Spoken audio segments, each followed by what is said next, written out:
What's it been like to see your daughter be a part of Serie A?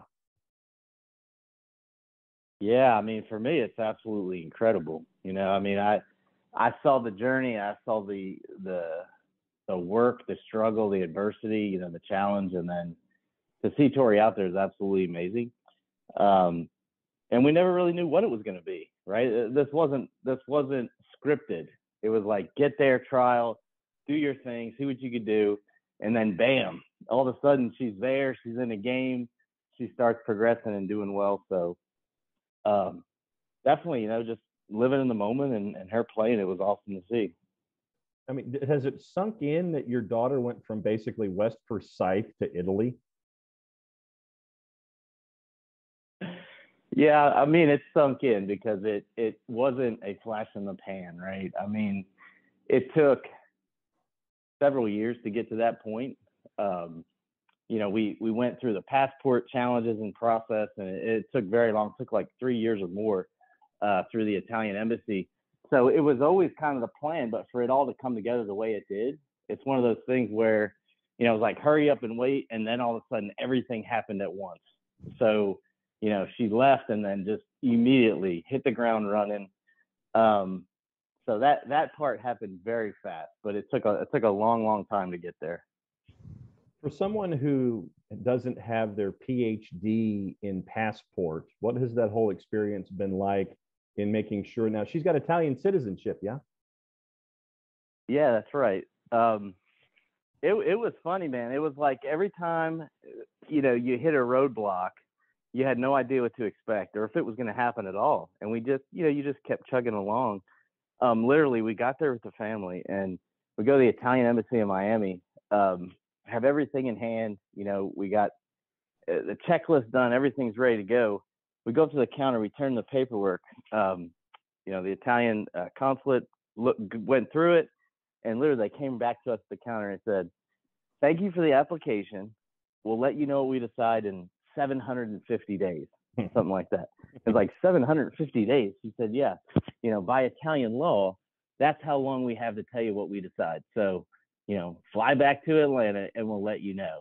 And we were just all looking at each other like, "Oh my God, is this real?" And we didn't know if it was going to be day 10, 100, or 700. And like the 748th day, I get an email, "Welcome, citizen. You've been approved." And, all the paperwork went through. I mean, that's literally how it went, and just heard nothing. So I don't know, folks, dealing with passports and agencies, but the Italian process was that was quite interesting. So that was definitely a process for us. When you look at what she was able to accomplish, being a part of a club that helped stave off relegation in Serie A, I mean, that's pretty big. What's it been like as a dad to see your daughter be a part of something that's that big for a franchise like a Familiano? Yeah, I mean, it's just amazing. It's and for a kid, you know, Tori in particular, she's kind of an in the moment. Uh, say she's pretty clutch. She's got a mission. She's competitive and she wants to win, and those things motivate her significantly. So when you put that together, and I think for me it was kind of like the perfect mix for her in particular because those are major drivers um, in her play, and for them to be in the relegation battle where like every point mattered, a tie was like a celebration because it put them 1 point closer. It was like she just thrived so much in that environment. And I actually think that really helped her. I think it helped her integrate with the team and then in the league and even play because that drive to win and that purpose and that, draw was like everything. So, I thought that was one of the things with her going there. She was like, I want to be at a place where I can compete, play, and hopefully help the team win. And those were actually her words to, the clubs that she was looking at. And when she got through the process and they started rolling, I was like, wow, this is actually pretty good for her. And it was really cool, but good for her to be in that moment because I saw her just kind of, you know, embrace it and get bigger and bigger with the team as the point battle got closer. She became like stronger and more motivated, and like, I can't wait for the next game because my God, we need to steal a point. Like, that was the conversations we had, not like how or what or when or where. It was like, we have to win or we have to get a point. And it's kind of how the games played out. And yeah, they were able to do it. She was able to help them secure a couple points that were really important in the battle. And I think it was cool. I had a chance to go over there to see the Milan game. And it was toward the end of the season. And yeah, in that battle, the town, it was a really big deal for the town. I mean, we could walk down the street and, people would wave to her and wave at us. And you could tell it was like, it meant a lot to the local, town and club team. So that part was really cool. Would you, as a dad, recommend playing in Italy to others who might have that opportunity, like your daughter? Man, that's as a parent, and I'll think like a parent here. That's a really, really hard one because, you don't ever want to put your kid in a situation where, you're not sure if they're ready, or, this is a situation where they're going on their own, they're living on their own, they're competing, and doing what they love to do and want to do. But I felt like I had to be, and Barb and my wife, had to be sure that, yeah, Tori's ready for this.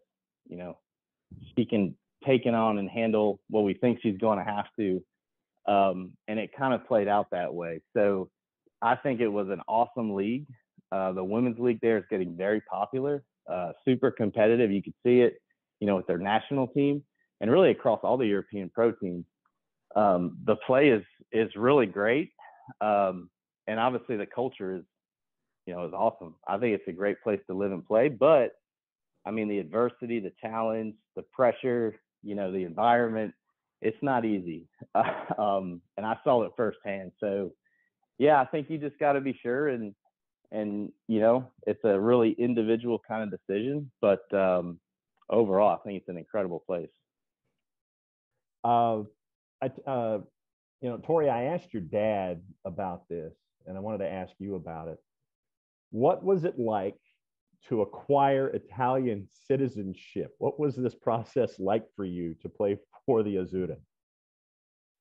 So the process was very long, but it kind of came down to us being patient and just trusting in the process. And honestly, when the opportunity came and we received the citizenship, I just knew that I had to go grab the opportunity and just work hard for it. And I got to the Serie A and worked hard. And then the national team came with it. And, it was an honor to represent them through some camps and then onto the under 19 Euros.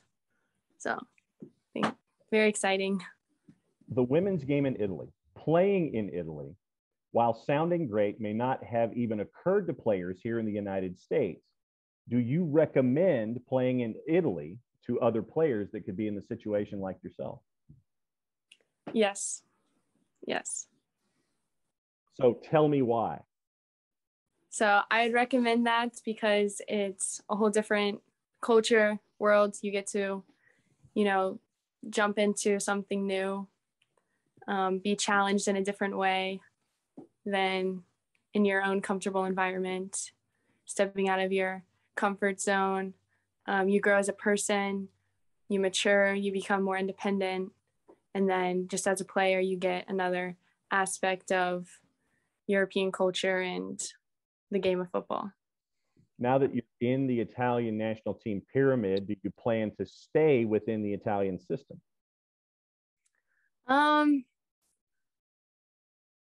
I think I plan to stay where the opportunity lies. Well said. What was the best experience you had while playing in Italy? Probably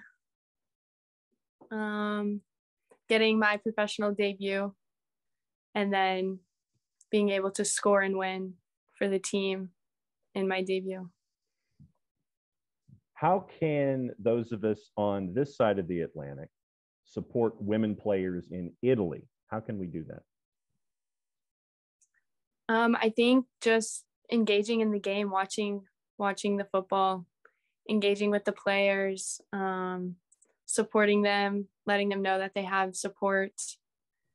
I mean, a big thing is now is just, you know, my parents couldn't even watch my games in Italy. So I think, you know, having the right video stream, or, you know, just making it a little bit easier for the access to watch the game and be able to engage and support the women. Has all of this sunk in for you, this adventure that you've gone on, basically from going from West Forsyth to Serie A? Have you had time to sit down and think about what has happened here? I've definitely had time to think about it, but I don't think it's all sunk in yet with me. So then let me ask you this: what's next? What's the timetable for you heading toward these next steps? Is it coming back here for college? Is it what's next on your to-do list for you? So I am going to be attending Chapel Hill this fall, actually next week, and I think just taking it step by step, starting back with school, and, you know, trying to win a championship my first season there. That's one of the goals I have, and, you know, just work hard and earn an opportunity with this team and focus on what I can control now and just see what lies ahead. What did you learn about yourself, not necessarily as a soccer player, but as a young woman having this experience? I would say I became a lot more independent. You know, some nights I would have to cook for myself, cook for my roommates. I had to walk everywhere. I had to learn a new language. I had to engage with people who didn't understand English. So I think just overall maturing and becoming more independent for sure. What was that experience like, not knowing a word of Italian and learning this process and how to communicate, not just on the pitch as a soccer player, but in general communication, trying to function through a day? What was that like? So I thought it would be a lot more difficult than it actually was. From the soccer aspect, everything became quite easy to understand from the start because you start hearing all the same phrases and you engage in that. And off the pitch, I think just practicing, you know, like, don't be afraid to make mistakes. Practice. I had my teammates to help me. You know, I was living with two girls who didn't speak any English, so I was forced to try and practice, and, you know, I really enjoyed it and I learned a lot. And being forced to speak and engage with your teammates and other people really helps you learn it, I think, quicker and faster. Iggy, you knew that she had this in her from a very young age, from what I understand. You knew that from like when she was 11 or 12 that she had this in her, right? Well, yes, I would say yes. At a very young age. And you know, it's when you've been around the game and sport for this long, you can easily recognize when a player has what it takes. And it was about her attitude. But yes, definitely. What was it like to see her flourish in this kind of an environment? A sense of pride. A sense of, I was just happy for her. I mean, and it would have been any other player, I would have been as happy. But, you know, when you have a kid that sleep and breathe and dream about the next level and is so passionate and is such a student of the game, you just want to see them succeed. And we all know life don't always give you what you want. You have to work for it and go for it. And that's the thing with her. She did not hesitate to take on a big stage. And so you can only cheer for her. Would you even go as far as to consider her as a role model for others when it comes to tackling an adventure like this? Of course. I mean, there's always pioneer. There's always first time people doing something, but even within the club, you have little girls, you know, U9 or U10 academy, when they see her at camp, when they see her at signing day, when they see her training, you know, they stand around and look, and even some of our U14, 15 ECNL girls, and they point and they go, this is Tori, that's her, that's the girl, you know, that is scoring 50 plus goal in high school, 50 plus goal in ECNL, that is going to Italy. Those young girls, they know, and suddenly they start dreaming as well.